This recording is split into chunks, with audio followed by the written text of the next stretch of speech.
We continue now at the top of Daf Zayin Amud Aleph in Mesechet Kesubos. This is Kesuvos Daf 16a. The Mishnah here continues the statement of Rabbi Yoshua, Sha'apesha asar hu hapesha hitter, because the mouth that prohibits is the mouth that permits. Again, the case over here is the person is saying, this field, it belonged to your father, but I bought it from him. As Rashi over here says, Sha'apesha asar ze eino yodeya sha'isa shalav. If the other person doesn't know that it belonged to his father, el al piv shal zeh, except for through the testimony of this individual. Umasha asar hitter, but that which he prohibited, he permitted, because he's saying again, I'm saying that it belonged to your father, but I'm also saying that I bought it from him, and therefore I would be believed in such a case. And the Mishnah concludes, Vim yesh edim shisha lavim. Now, if the other person has witnesses that it belongs to his father, v'hu omer lekachtia heimenu, and then the other person says, I bought it from him, from your father, eino nemo, and then he would not be believed, because then we have actually independent witnesses that say it was the other person's father, and therefore you no longer have the pesha aser, pesha hitter. And the Gemara says, Taima de'iko edim. The only reason that we say that this woman is a basula, the first case of the Mishnah, the woman is claiming she was a basula, and she's entitled to 200 zuz, and the husband is claiming, no, when I married you, you were an almana, you only get 100. And so the Mishnah said, if there are edim that she went out, bihinuma, there are edim that testify that she was dressed in the manner of a basula, so then we can assume she was a basula. Haleko edim, so it implies that, let's say there were no witnesses to the fact that she looked like a basula at the time of the wedding. So then Baal Mehemin, then the husband would be believed. The Rashi over here says, Ha-Baal Mehemin, v'lo amrin an ho'elu mesafkol an al yom nisueha. We don't say, well, since there's a doubt about the day of her wedding, in Basula Haisa, in Be'ula, whether she's a Basula or Be'ula, Ha-Med osa al chazkasa shel kodem lachen u'mitchila Basula Haisa. We don't say, well, she has a chazaka beforehand that she was a Basula, so she should get the chazaka, and we should assume that she's a basula. We don't say that. Apparently, we say that the husband is believed. And so the Gemara says, Leima tanan stama delo k'Rabban Gamliel. Let us say that this Mishnah is not following the opinion of Rabban Gamliel. Di Rabban Gamliel, because if it was following Rabban Gamliel, ha'amar ihi mehemna. Rabban Gamliel is the one that says that she is believed. We had a number of cases in the previous parak where the woman claims something that she has not been disqualified, etc. And we said that Rabban Gamliel says that the woman in general is going to be believed. So over here, the woman is not believed. Here, apparently, the husband is believed unless there are witnesses that support the woman's claim. So it seems like the Mishnah is not like Rabban Gamliel. So the Gemara says, no, afilu tema Rabban Gamliel. You could even say that our Mishnah does follow Rabban Gamliel. Ad kan lo kamer Rabban Gamliel hasam ela bebari v'shema. Rabban Gamliel only said his halacha that she wins, that she's namenes, when you have a case of bari v'shema. Rashi over here says, Bebari v'shema gavi misherastani nanasti. For example, she says, from the time after I was betrothed, I was raped. So he toenas bari lihu. She's saying that's for certain, she's certain when she had relations. And he's saying, well, maybe maybe it really happened beforehand. So he has no idea at what point in time she was raped. So maybe Rabban Gamliel only said by bari v'shema that she's believed. But over here, bebari ubari lo. Here it's a case of bari and bari. Both are certain. She is certain that she was a basula, and he is certain she was not. He is certain she was an almana at the time of the wedding. And so therefore maybe by bari and bari, so the husband would be believed. Again, bebari ubari lo amar, maybe when it's bari and bari, he would not say the same thing. But the Gemara continues with the ka'ari la, my ka'ari la. But what's the question even in the first place? It's obvious, bari who of course this case is bari and bari. Why would we even compare the two? What was the question to say that the Mishnah should not be Rabban Gamliel? In our case, again, our case is a situation of bari and bari, totally different than the cases of Rabban Gamliel of bari v'shema. But the Gemara says, no, Kavan derov nashim besulos nisos. Since most women, it happens to be, they do marry as besulas, so ki bari v'shem adami. So maybe even though it is bari and bari, but she has on her side the fact that the majority of women are like she's claiming, are really besulas. So maybe we should count that as a bari v'shema, and so therefore maybe it is identical. That's why the Gemara thought to say that this Mishnah must not be like Rabban Gamliel. And the Gemara continues, and this is actually logical to say like this. Why is it logical? Because the next part of the Mishnah says how Rabbi Yoshua admits. So, if you say correctly that the first part of the Mishnah is actually, it is Rabban Gamliel, and Rabban Gamliel is admitting to Rabbi Yoshua in this case that the Baal is believed, so then it makes sense that the next part of the Mishnah is Rabbi Yoshua admitting something to Rabban Gamliel. But if you're not saying that the beginning of the Mishnah is talking about how Rabban Gamliel admits to Rabbi Yoshua on something, so Rabbi Yoshua, Laman Moda, so who's Rabbi Yoshua admitting back to? That end of the Mishnah doesn't really fit. Rashi over here says, says, when you thought to say it's not like Rabbi Gamliel, my karila, what's even the question? Again,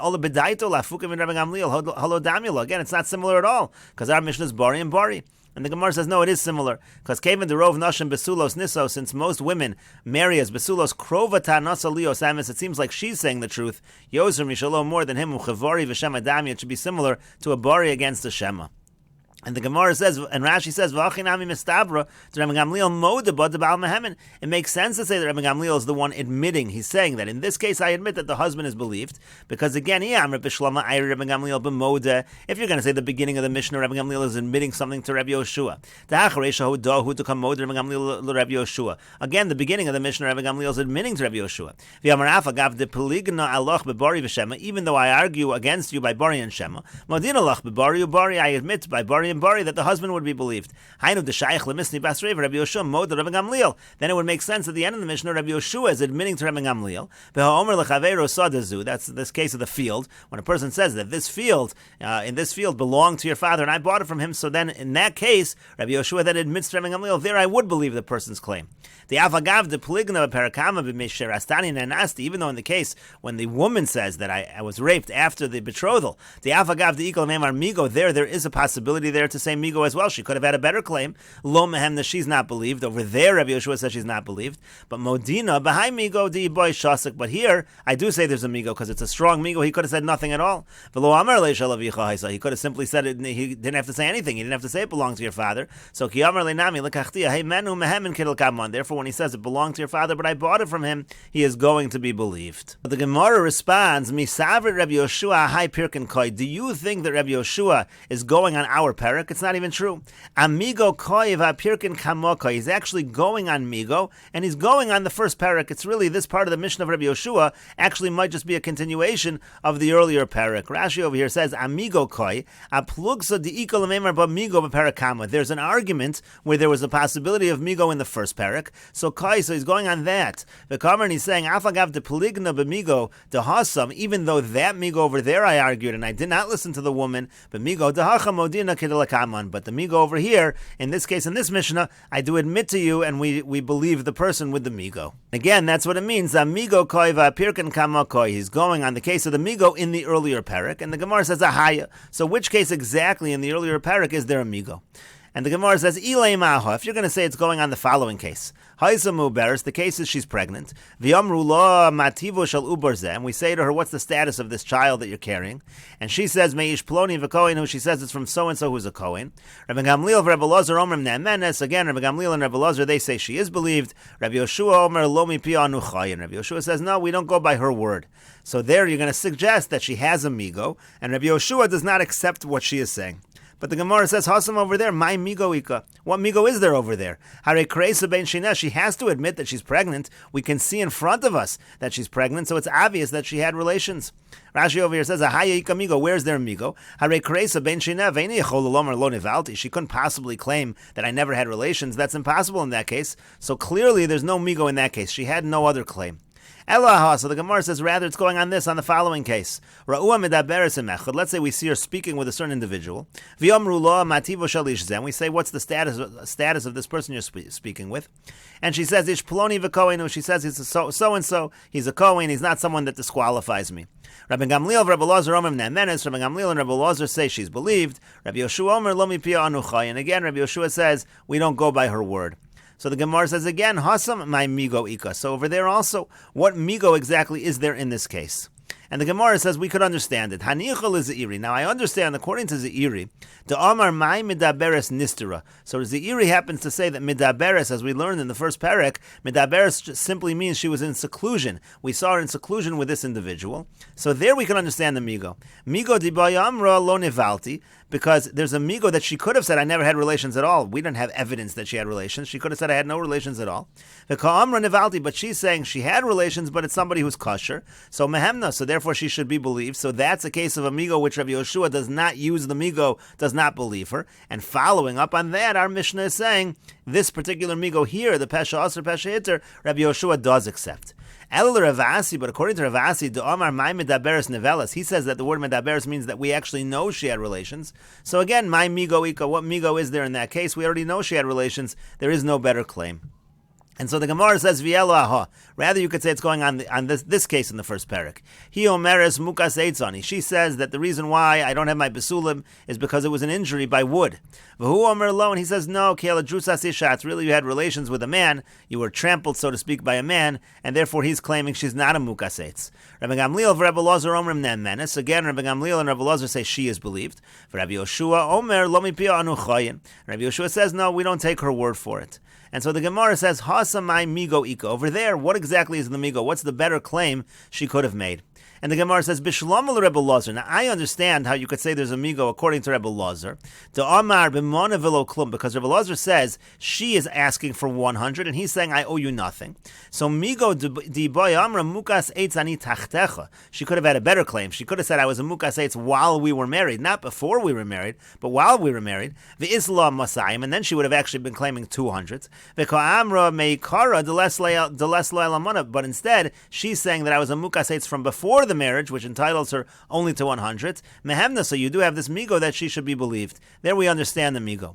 Elul Rabbi Yochanan, but according to Rabbi Yochanan, the Amar who says b'moasayim umana, that the argument is she's saying mukas eitz, she wants 200, and he's saying you're only entitled to 100. My migo ika, there is no better claim. She's asking for 200. Even in this case, according to Rabbi Yochanan, even if she says mukas eitz from beforehand, she would get 200. So again, what's the migo going to be according to Rabbi Yochanan?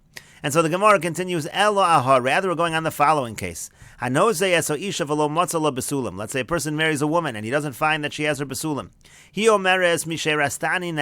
She says that I was raped after the betrothal. When your field became flooded, it's your loss, there's nothing you could do about it. And he says, Lo, no. That actually this all happened before the betrothal, and therefore it was a situation similar to a mekach tos. Rabbi Gamliel, Rabbi Elazar omrim nan menes. Rabbi Gamliel and Rabbi Elazar say she is believed.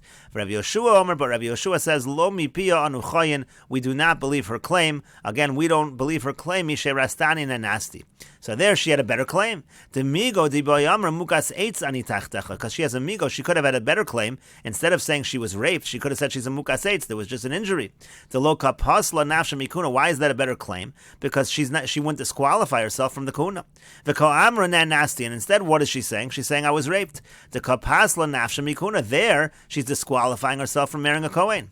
Mishum hachi kamer Rabbi Gamliel de mehemna, and because of that migo, Rabbi Gamliel says she's believed. The kamer Rabbi Yoshua Rabbi Gamliel, and this is what's going on in our Mishnah. Rabbi Yoshua says to Rabbi Gamliel, "B'hai migo dehacha modina lach." In this migo over here, by the case of the field, here I admit to you. B'hu migo dehasam peligno ilavich. But in the migo over there, I actually argue against you.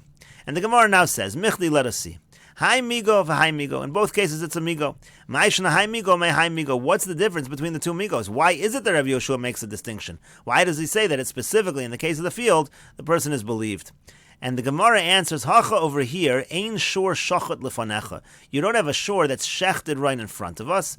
Hasam harei shor shachat lefanecha. Here you have a situation where the shore is shechted right in front of us. And Rashi over here explains, Hacha gabe sada, here by the field, Ein shor shachat lefanecha. There's no shore shechted in front of us. Sheyala leif ba'olav litva, meaning the other owner, he wouldn't even think to claim anything against this guy, Mishachta, who slaughtered it. Kilomerim shazak zelo hayulo orim, meaning if this guy had said nothing at all and been quiet, nobody would have protested. It would have been his field. Hilkachi lav the davar pashudu shalacha him, and therefore, if not for the fact that it's obvious that he must have bought it from him, lo haya omer lo shalavichai. See, he would have never said it belonged to your father in the first place. It's a very strong migo here. Hilkach amin and migo. That's why we say migo. Aval gabe lo matzah la besulam. But in the case where he didn't find besulam with her, so shor shachid lefanecha. So here you really have, it's like his ox is slaughtered in front of him. Besulam shalom matzah lahem hisisul of lebezin. He's got a reason to come to court because he didn't find the besulam. Now, even though she has a better claim than the one she made, a better counterclaim, lo amrina migo, we don't say migo, the deal lo aska daita, maybe she didn't think of the better claim. Inami yerume kama armor, maybe she realizes that she'll say the worst claim, and that's a way to get herself to be believed, and so therefore the migo over there is not quite as strong as the migo in this case. But the Gemara continues, V'kevan derov nashim besulos nisos. But since it is true, as we said before, that the majority of women, when they get married, they're besulos, so kilo asu edim mai havis. So if edim don't come, so who cares? Why don't we assume the rov and assume that she's a besula? And the Gemara answers, Amar Ravina, Ravina says, Mishum di'ikol meimar, rov noshim besulos nisas, because you could say the following svar. The majority of women, they get married as besulas. Umiyot almanas, and the minority of them, they get married as widows. However, v'chol nisas besula yesh lakol, but anyone who does marry a besula, there's actually a call that goes out. There's rumors widespread. It's well known that the person married a besula. Rashi over here says, yesh lakol v'harbe yodim sheyatza b'hinuma, meaning many people know that she went out dressed in the clothing that a besula wears. In other words, it's obvious. People are aware of the fact that a woman gets married as a besula. We'll continue with this discussion in the next video on Daf Tazayin Amid Beis.